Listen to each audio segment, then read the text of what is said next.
Recently, there has been many interesting discussions around a dress that is on display in a museum. I believe that at most times, somebody somewhere is having an interesting discussion about an artifact that is on display in a museum, but the one that we are going to talk about today has exploded across the internet, and I'm here today to put in my 2 cents on it. This artifact that has people buzzing is called the Peacock Dress. It is constructed of chiffon, gold wire, and blue-green beetle wings, which combine to form a pattern of peacock feathers that spread down the gown, and they would have shimmered brilliantly when it was worn. It was embroidered in the shop of an Indian craftsman by the name of Kishan Chand, who created the embroidery that made it so damn pretty, and it was styled by the House of Worth. It is made famous not only by the house of fashion that created it, but also by the woman who wore it, Lady Curzon. She was married to Lord Curzon, who was a viceroy of British India, and they held a lot of power, and as a result, directly benefited from the British presence in India. Lady Curzon wore the peacock dress to the Delhi Durbar in 1903, which was celebrating the crowning of Edward VII as Emperor of British colonized India. Britain was present in India until 1947, and during their occupation they were able to make a lot of money from the natural resources that India had to offer. Lord Curzon even stated at one point, "While we hold onto India, we are a first-rate power. If we lose India, we will decline to a third-rate power."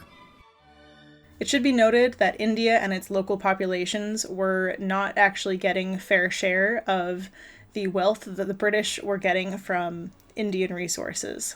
The dress was created as a result of the colonization of India, and it was worn to a celebration of the colonization of India. Because of this, the peacock dress actually functions fairly well as an allegory for the British-Indian economic trade-off of the time. The dress was created in part by the Indian people, but it was the English designer, Charles Worth, who got to take most of the credit and made most of the money off of it. But why are we talking about this dress today? What is all this hubbub that has people making videos and sending angry comments to one another? A well-known costumer by the name of Cathy Hay has been working on recreating the peacock dress for the last decade or so, off and on. She is dedicated to her historical clothing craft, and she's poured a lot of her own time and money into recreating this dress, going so far as to seek out embroiderers in India, just as the original House of Worth did. Recently, there has been some discourse in the historical costuming community about whether or not this dress should be made due to its colonial history. It is celebrating how the resources of India was a prize for the British people. India was just another jewel in the English crown. It is not valuing the Indian people, but just the wealth that the British could steal from this country that they conquered, and the way that they could display the resources of this country in the most elaborate and gaudy fashion. This dress is a dehumanization of the Indian people. It's a reduction of our identity as human beings to resources, and that is what we were, the colonists. That is what we were when this dress was made. Colonization is kind of like glitter.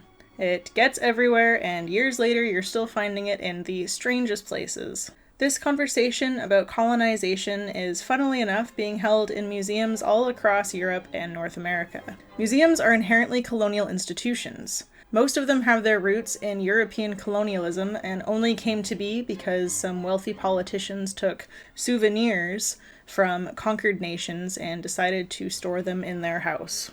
Museums have changed over the years, and they are becoming more and more open and meant for everybody. But museums are not faultless.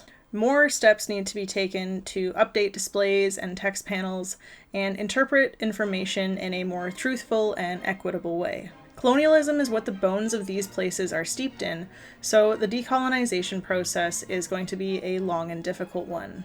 But there are people who are dedicated to following through with the decolonization process and who are interested in telling these untold stories and making museums an inclusive space for everybody. This work and these discussions that are happening in museums can also be happening in the historical costuming community, making it also a more inclusive and welcoming space for creators. So I'm going to be talking about this peacock dress dilemma in a slightly different way than other people who have talked about this before. But first of all, if this is your first time watching one of my videos, hey, nice to meet you. Please subscribe. Welcome. But for context, my name is Christia. I am a museum and history YouTuber. I work as an assistant curator at a house museum, and I work with colonial objects on a daily basis. I am going to be approaching this peacock dress discussion as a museum professional.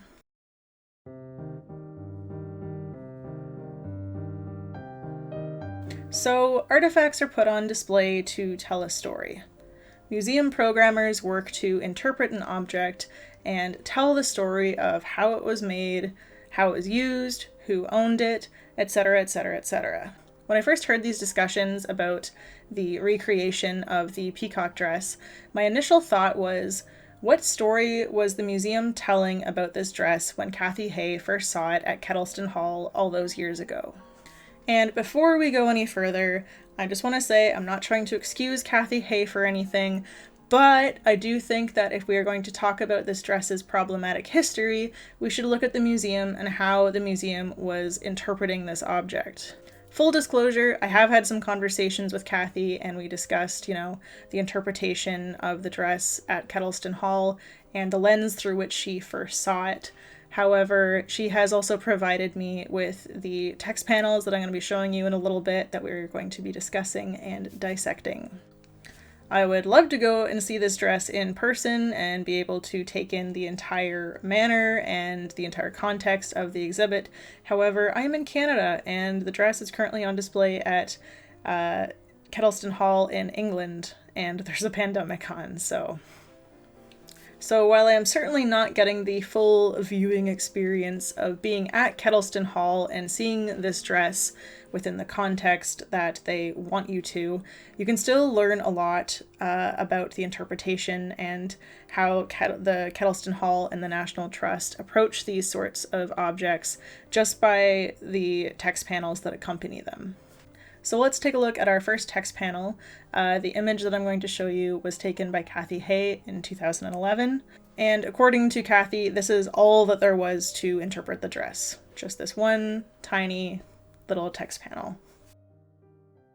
This first paragraph talks about Lady Curzon and how beautiful she looked in the dress. This second paragraph discusses the qualities of the dress, how it was made, who it was made by. It does give credit to Indian men, but they aren't described as craftspeople. They're just described as, some guys. And the final paragraph just tells you how it ended up behind the glass in Kedleston Hall. And that's it, guys. That's all there is to learn about this dress. Everyone go home. Cathy Hay would go on to visit the museum several more times over the following years, and it does appear that Kedleston Hall made more of an effort to add interpretation surrounding the dress. So we can now look at the 2017 text panels, and, they've added some more panels, they've added a couple more pictures, and, they've lightly dribbled in, another perspective. But let's take a look at them and let's talk about them. It covers a bit about the history of Lady Curzon and how she fell ill not long after she wore this dress, as well as the inevitable, this is what the dress is made of, beetle wings, gold wire, embroidered in the Zardozi method, etc., etc. One thing I did like about this text is when they talked about the preservation of the dress. I think including interpretation discussing how we look after cultural heritage is really important and something that can really add to the story of an object. That being said, there is way too much text here.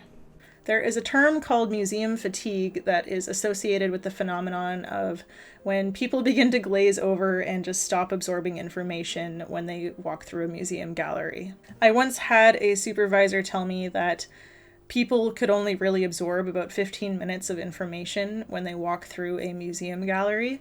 And so that is why it is so important when creating a text panel for a museum that you are brief, to the point, and you have as much condensed and easy to absorb information there as possible. All of these text panels also kind of repeat the same information over and over again. I think they mention how much the dress weighs and the beetles in the peacock feathers multiple times.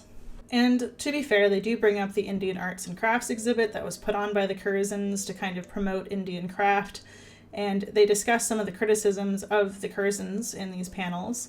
But I feel like there's way more to be discussed in regards to the Curzons and their role in India at the time. Overall, the text avoids pinning anything on the Curzons, and they are portrayed as kind of passive. The suffering of the Indian people during this time is also barely touched upon, so I hope that Kedleston Hall can discuss more of how Curzon's policies negatively affected everyday people in India in the future. Hey, this is editing Christy. I just wanted to pop in quick as I sent an email to Kedleston Hall before Cathy actually reached out to me, asking if they could send me pictures of their text panels, and they replied. And it was not with the text panels that I was expecting, the 2017 ones, but they actually sent, I guess, what's currently on display, and it was a little bit shocking because there's somehow actually less information now on these panels than there was on the 2017 ones, which is interesting. But I do want to mention, though, that the catalog entry for the Peacock Dress at Kedleston Hall, and I think it's through the National Trust website, has been updated to address the colonial history, which is good. Kind of cancels out the text panel thing, I guess, but I guess they're updating it anyway. Back to other me. I'll come back to this a little bit later, but as far as I know, I think Kedleston Hall is actually currently in the process of updating a lot of their interpretation, so hopefully some of my complaints that I've listed in the last minute or so will be addressed. One other really important thing that I think people often overlook when it comes to discussing the stories that a museum is trying to tell are the people that are actually telling the stories, the volunteers and the docents who are there to kind of help interpret the objects and the text panels. What are they telling people? Are they given direction on how to discuss history? What do their resources look like? From the information that Cathy Hay gave me, it seems like the docents and the volunteers at Kedleston Hall were very enthusiastic, but not all of them were willing to do their own research to cement their own knowledge about the museum and the exhibits that they were discussing. As a result, some were very knowledgeable and others didn't necessarily know what they were talking about. And I've heard stories about this, like, from multiple museums. I was recently talking to a woman who used to be a volunteer at Fort Edmonton Park in Alberta, and she was telling me that sometimes people would ask questions and her and her colleagues would just make up information. So it's not an uncommon thing. The best way to address the docent problem in a museum setting has kind of two parts to it. First off, encourage your volunteers to admit when they don't know something. At the museum that I work with, we encourage volunteers to just learn like one fact for every room in the house. And even with that, they're still going to know more than the average guest that walks in, and any of that other information will come with time. There's no harm in not knowing something, so long as you're not making something up to fill in a conversation.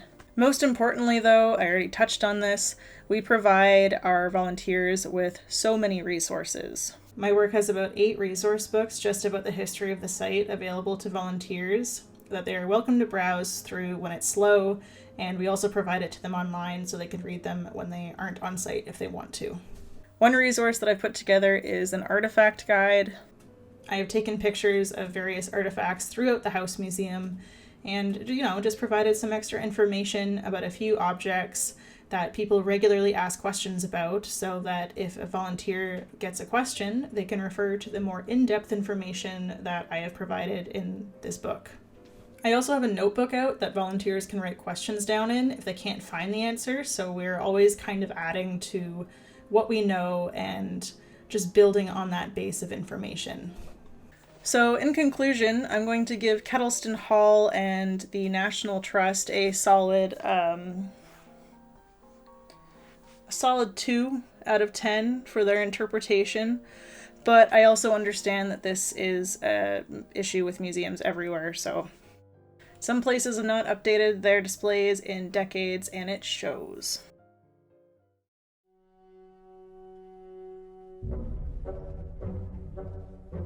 So with all of this talk of poorly designed exhibit panels aside, things are changing for the better. It sounds like Kedleston Hall is actively in the process of updating their interpretation, and it sounds like the National Trust, which looks after dozens upon dozens upon dozens of historic sites and homes across the UK, actually released a little bit of a bombshell back in 2020.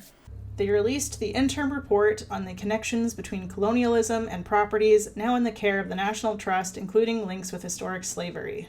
This is a 115-page document that highlights 93 properties under the care of the National Trust that have ties to slave ownership or colonial activities. This report is just the beginning, but it's the beginning of something very big and very important for British heritage.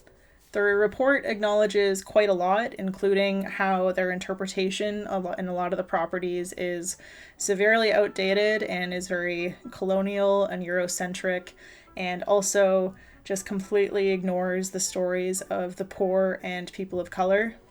It does not offer any direction for its properties to go in, and it is just an acknowledgement, but to me, this report reads as a first step coupled with a promise to do better. I mean, time will only tell, but I think the most interesting thing to come out of this is the reaction of some British people to this report. A lot of people are angry that colonialism and slavery are being discussed. They don't want to hear about Winston Churchill's links to slavery and colonialism. They just want to wander some pretty gardens and pretend that nothing bad has ever happened in history ever. Or at the very least, they want to cherry pick which parts happened to who. The actions of the National Trust to address colonialism and slavery have landed them in some hot water with a group of conservative MPs that have idiotically named themselves the Common Sense Group, which wrote to the Telegraph pitching the idea that the funding for the National Trust should be reevaluated. According to their letter, history must neither be sanitized nor rewritten to suit snowflake preoccupations. A clique of powerful, privileged liberals must not be allowed to rewrite our history in their image. I don't know about you, but that fills me with white-hot rage. Colonialism is something that, in my experience, a lot of British people just don't want to address or even talk about. And, while British people live in the UK and they can kind of turn a blind eye to the long-term effects of British colonialism in the countries that they kind of left behind. Like myself, I live in Canada, and 150 years ago, some guy set out a bunch of First Nations reserves, and there are still people living on those reserves that don't have access to clean water or medical access. So the museum that I work at recently received a new coat of paint as far as its interpretation is concerned, because they used to just talk about how charming the tea was and the romance of the wealthy upper class 19th century elite. And we still have elements of that in our interpretation, but we're also talking about how the colonial elite affected the First Nations population across the province. I sometimes read about shit like the Common Sense Group, and it just reminds me that we are so far from where we need to be. But it makes me want to get to work, and that is part of the reason why this video exists. History is political, and museums are political.